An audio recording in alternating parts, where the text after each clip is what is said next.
सोचो आप आधी रात में बिल्कुल अकेले हो और फिर कोई आपके घर का दरवाज़ा नॉक करता है। आप पूछते हो कौन, लेकिन कोई जवाब नहीं मिलता। फिर आप धीरे धीरे दरवाज़ा खोलते हो और जब आप दरवाज़ा खोलते हो तो सामने से एक आदमी बोलता है, I am Bram Stoker, the Dracula. दोस्तों, क्या वैम्पायर्स और ड्रैकुला कभी रियल में भी एग्जिस्ट करते थे? One of the most famous Gothic vampires. Think Dracula. Halloween is right around the corner, and this morning we're heading to Transylvania. The monster that comes in the night and he's got these teeth and he drains you of your blood.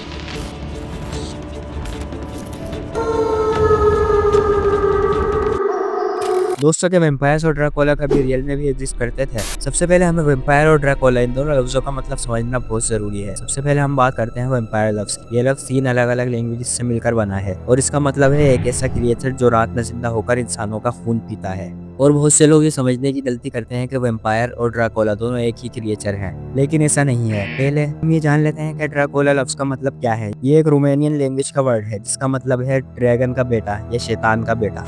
पर क्या है, दोनों creature दुनिया में कभी exist भी करते थे? और इसका जवाब है हाँ। इनमें से एक कैरेक्टर फिक्शनल है लेकिन दूसरा कैरेक्टर बिल्कुल रियल है। तो आइए इनकी हिस्ट्री समझने के लिए शुरू करते हैं आज की वीडियो। तो दोस्तों, सबसे पहले हम बात करते हैं वैम्पायर्स। वैम्पायर का कॉन्सेप्ट असल में एंशिएंट सिविलाइजेशन से आया है। ये अलग अलग कल्चर्स में अलग अलग नामों से जाना जाता है। एंशिएंट ग्रीक में लेमिया, चाइना में जियांगशी, इंडिया में वेताला और ईरान और इराक में लिलिथ।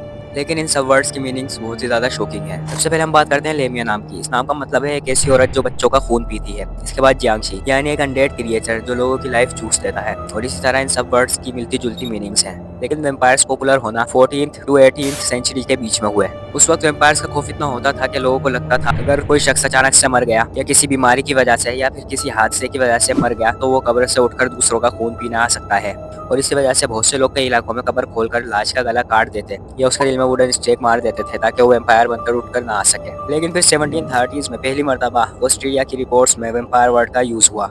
लेकिन वैम्पायर्स की थ्योरी का टर्निंग पॉइंट ठीक इससे 5 साल पहले आया। उस वक्त ऐसा वाकया हुआ कि लोगों के दिलों में वैम्पायर्स को लेकर खौफ और ज्यादा बढ़ गया। ये वाकया 1725 में हुआ और इस वाकये को the real Serbian vampire case कहते हैं। हुआ कुछ इस तरह के एक पीटर नाम का आदमी अचानक से मर गया। उसके मरने के बाद सिर्फ 8 दिन में गाँव के 9 लोग भी एक एक करके मरने लगे। उसमें इंटरेस्टिंग बात ये थी, हर शख्स ने मरने से पहले कहा पीटर ने मुझे रात में आकर विजिट किया और मेरा गला दबाकर खून पिया। और पीटर कौन? वही आदमी जो 8 दिन पहले मर चुका था। ये सारा वाकया होने के बाद गांव वालों ने चर्च और गवर्नमेंट को रिपोर्ट किया। फिर सबने मिलकर एक शॉकिंग फैसला लिया। फिर एक दिन सब लोगों ने पीटर की कब्र को खोद दिया। जैसे ही कब्र को खोला गया तो लोग देखकर और डर गए। उस आदमी की लाश बिल्कुल ताजा थी और उसके हाथों से खून निकल रहा था।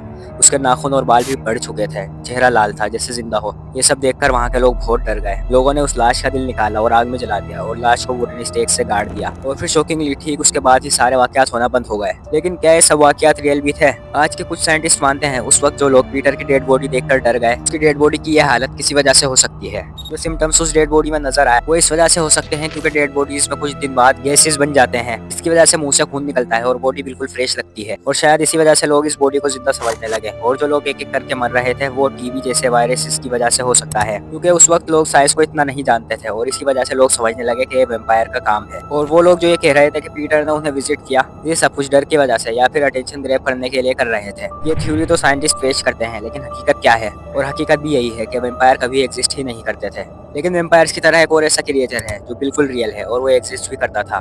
जी हाँ, मैं बात कर रहा हूँ ड्रैकुला की। दोस्तों, ड्रैकुला की हिस्ट्री इतनी ज्यादा पुरानी भी नहीं है। ये बात है 1431 की, जहाँ एक शहर ट्रांसल्वेनिया में इस क्रिएचर की शुरुआत हुई। दोस्तों, ट्रांसल्वेनिया का इलाका आज के रोमानिया के इलाके में आता है। और ये जो वर्ड है ड्रैकुला, ये भी रोमानियन लैंग्वेज का वर्ड है और इस वर्ड का मतलब है ड्रैगन का बेटा या शैतान का बेटा। अब कहानी पर वापस आते हैं। 1431 में एक बच्चा पैदा होता है जिसका नाम रखा जाता है विलेद ड्रैकुला। जब ये 10 साल का हुआ तो इसके फादर ने इसे और इसके भाई को 1442 में पॉलिटिकल अलायंस के लिए उस्मानिया सल्तनत के पास होस्टेज के तौर पर भेजा। यहाँ इसने तुर्किश जिंदगी देखी, जंग का फल सीखा, लेकिन वहाँ उसकी दुश्मनी भी पैदा हुई। लेकिन ये फेमस जब हुआ जब इसने एक जंग के दौरान एक साथ हजारों लोगों को नेज़ों पर चढ़ा दिया। लेकिन बात अभी भी वही है, ना ये उस जमाने में किसी का खून पीता था और ना ही सनलाइट से डरता था। तो फिर आज जो बातें हम ड्रैकुला के बारे में सुनते हैं, ये बातें कहाँ से आई? इन सब बातों की शुरुआत पहली बार होती है 1897 में, जब ब्रैम स्टोकर नाम के आदमी ने, जिसका नाम वैम्पायर था, उसे लिखते वक्त इस नॉवल के एक फिक्शनल कैरेक्टर का नाम काउंट ड्रैकुला लिखा। और इस तरह जो रियल इंसान विलेड ड्रैकुला था उसकी पहचान लोगों के दिलों में खौफ और डर की सूरत में बैठ गई। और ये जो सब बातें फेमस हुई, इनका हकीकत से कोई ताल्लुक नहीं था। ना ही ड्रैकुला किसी का खून पीता था और ना ही उसको सनलाइट से कोई मसला था। ये सब बातें फिक्शनल थी जो नस्ल दर नस्ल आगे बढ़ती गई। और आज भी कुछ लोग ड्रैकुला में मानते हैं और इसके नाम से खौफ खाते हैं। दोस्तों बस आज की वीडियो यहीं तक थी। अगर आपको वीडियो पसंद आई हो तो वीडियो को लाइक और चैनल को सब्सक्राइब करें और अगली वीडियो तक के लिए इजाज़त दें। अल्लाह हाफिज़।